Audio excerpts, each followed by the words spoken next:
శ్రీవిద్య, మంత్రం, శ్రీచక్రం, యంత్రం. శ్రీ లలితా సహస్రం ఈ మంత్రానికి ఈ యంత్రానికి సంబంధించిన తంత్రం.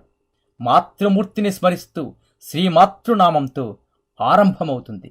మాతృభావంతో దేవిని ధ్యానించడం వలన సామాన్యంగా ఇలాంటి ఉపాసనలు సంభవించే ప్రమాదాలు, పొరపాట్లు, తప్పటడుగులు, ఇక్కట్లు రాకుండా శ్రీరామ రక్ష లభిస్తుంది. త్రికరణ శుద్ధిగా శ్రీమాతను నమ్మి ఆరాధించే వారికి ఆమె కారుణ్యం, వాత్సల్యం, అనుగ్రహం తప్పక లభిస్తాయి. శ్రీచక్రం, శ్రీవిద్య, శ్రీమాత ఈ మాటలను చూసి దిగ్భ్రమ చెందాల్సిన పని లేదు. ఇదేదో పరమ రహస్యమైన విషయం, ఇది మనకు బోధపడేది కాదు అని తొలగిపోవలసిన అవసరమూ లేదు. శ్రీమాత మనలను అంటిపెట్టుకుని అనుక్షణం మనకు దారి చూపిస్తూ కన్న తల్లిలా కాపాడుతూ ఉంటుంది. శ్రీవిద్యలో ఆమె అక్షర రూపాన్ని ధరిస్తుంది. నిజానికి మన నోట వెలువడే ప్రతి అక్షరం మంత్రమే, కానీ పరమేశ్వరీ భావంతో పలికినప్పుడే అది మంత్రమవుతుంది.